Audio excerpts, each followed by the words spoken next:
제가 함께 코칭 공부를 하는 모임이 있었습니다. 거기에서 목사님 한 분이 계셨는데요. 그분의 이야기가 저한테 좀 기억에 남았습니다. 이분이 좀 연세가 좀 있으세요. 65세 정도 되셨던 것 같은데 시골 교회에서 목회를 하시다 보니까 차를 운행을 하시고, 그리고 이제 그날은 또 서울에 그 교인 한 분이 병원에 입원하셔서 새벽 예배를 끝나고 교인들하고 함께 봉고차를 끌고 서울까지 운행을 직접 해서 가신 거죠. 그래서 새벽 예배 끝나고 쉬지도 않고 왕복 6시간을 운전을 하니 얼마나 힘드시겠어요. 근데 내려오다 보니까 약간 좀 졸리셨던 모양이에요. 그래서 그 졸리셨을 때 이분이 이제 옆에 앉아 계신 사모님에게 조용하게 말한 거죠. 혹시라도 교인들이 좀 들으면 또 뭐라고 할까봐 여보 나한테 사탕 하나만 좀 줘 라고 이야기했더니, 갑자기 이제 이 사모님은 평소에 사탕을 잘 안 드시던 목사님이다 보니까 아니 갑자기 사탕을 달라고 그러냐고, 무슨 어린애도 아니고. 그래서 핀잔을 주신 거예요. 근데 그 핀잔을 듣는 순간 목사님의 마음이 서운함이 확 온 거죠. 아니 지금 나는 내 딴에는 교인들이 혹시라도 미안해 할까봐 사탕 먹고 좀 잠 좀 깰게 라고는 말을 못하고 그냥 사탕 하나만 줘라고 돌려서 말했던 것 뿐인데, 사모님이 그 마음을 읽어주질 못하고 오히려 되려 핀잔을 주니까 되게 사모님에 대한 섭섭함, 내 마음을 알아주지 못하는 거에 대한 속상함이 올라오셨다고 해요. 차에서는 둘이 부부싸움을 할 수는 없으니까 그냥 꾹 참고 집으로 왔는데, 집으로 와서 사모님에게 이제 한마디 한 거죠. 아니 그냥 사탕 하나가 달라고 하면 그냥 주면 되지, 거기서 왜 사람을 무한하게 그렇게 말을 하냐고.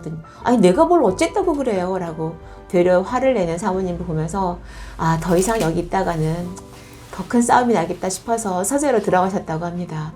근데 서재에 들어가서 곰곰이 생각을 해보니, 아니 도대체 와이프는 내가 그냥 내 마음을 좀 읽어주면 좋았을 것을, 나이 젊은 사람도 아니고 나이 먹어서 서울까지 봉고차를 끌고 왔다 갔다 하면 피곤하니까 좀 알아주면 좋았을 텐데 라고 하는 마음이 좀 느껴졌다고 합니다.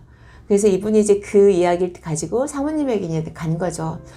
한참을 꽤 시간이 지난 다음에 들어갔겠죠. 가서 나 당신한테 할 얘기 있어 라고 해서 가셔서, 아니 그때 내가 정말 많이 피곤하고 졸려서 교인들 앞에서 사탕 달라고 하면 교인들이 미안할까봐 그랬는데, 그렇게 사람한테 무안을 주면 내가 뭐가 되냐고 그렇게 이제 조용히 말씀하셨더니 사모님이 그때서야 미안하다고 사과를 하셨다고 하시더라고요. 우리 안에는 이렇게 우리가 보고 싶은 대로만 바라보는 거죠. 상대방의 마음, 저 사람이 왜 저 이야기를 할까에 대한 것들을 고민하거나 들여다보려고 하지 않습니다.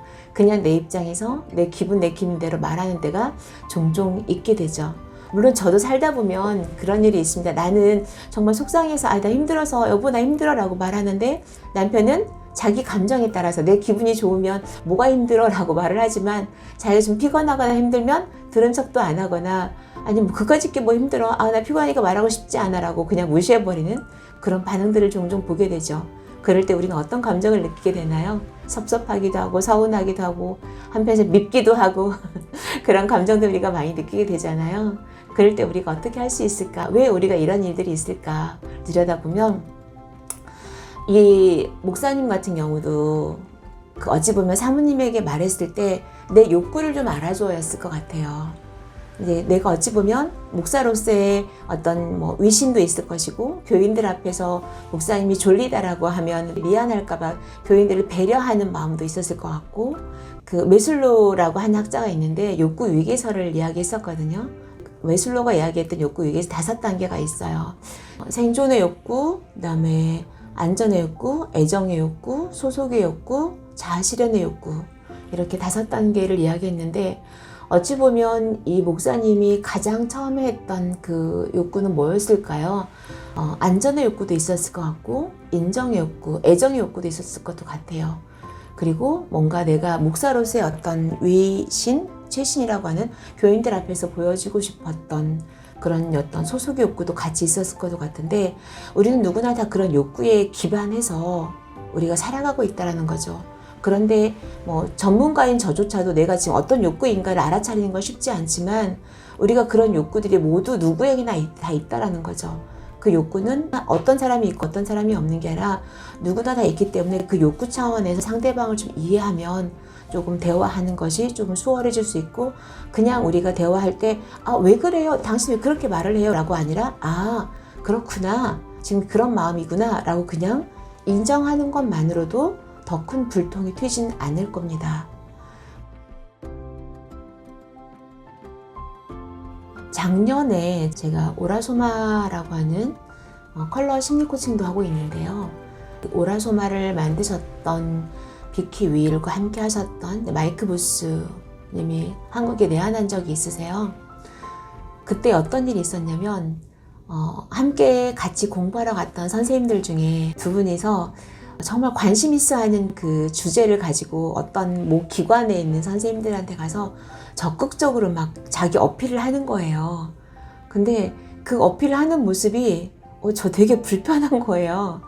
아니, 왜 저렇게까지 하는 이유가 뭐야? 그리고 우리가 살고 있는 곳은 다른 지역인데 굳이 다른 지역에 사는 사람 선생님한테까지 가서 나 그거 도와주세요 막 했으면 막 그렇게 말하는 모습이 제가 너무 불편해서 이 불편함이 뭘까라고 이제 그렇다고 선생님한테 내가 직접적으로 말씀을 못하고 그런 고민하고 있다가 그때 함께 공부했던 선생님이 한 분이 계셨어요. 그래서 선생님 내가 이런 마음이 올라오는데 이게 왜 그럴까라고 물어봤더니 선생님 딱 저한테 하셨던 말씀이 있어요.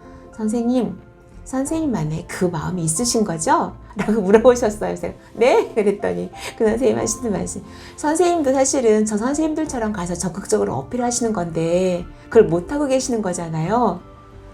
제가 그 말을 듣고 깜짝 놀랐습니다. 아, 그렇구나. 이게 내 마음이었구나. 근데 나는 그렇게 하지 못하니까 저 사람들이 왜 저렇게 하나라고 못마땅한 시선으로 저들을 바라보고 있었구나 라는 것들을 제가 알게 됐습니다. 우리가 이걸 전문 용어로 약간 투사의 법칙이라고 이야기를 하는데요. 내 안에 있는 것들이 상대방에 비춰졌을 때 그걸 우리가 투사라고 이야기를 하잖아요. 어찌 보면 나는 그 선생님들처럼 가서 나도 적극적으로 어필하고 싶고 뭔가 좀 더 배우고 싶고 같이 함께 하고 싶은 마음을 말하고 싶은데 그냥 자존심이 허락하지 않아서 그리고 굳이 내가 저렇게까지 해야 돼? 뭐 그런 마음이 있어서 말을 못했던 건데 그 선생님들이 그렇게 말하는 것을 봤을 때 제 안에 질투심이 유발됐던 거죠. 그냥 나처럼 좀 저렇게 가만히 있지 왜 저렇게 나대고 오지랖을 피우고 그러는 거야? 라고 하는 그런 불편함이 왔었는데 우리가 이런 것들은 누구나 다 있잖아요. 근데 이거는 그 사람을 봤을 때 왜 저렇게 오지랖이야가 아니라 가만히 들여다보면 내 안에 그 마음이 있다는 거죠.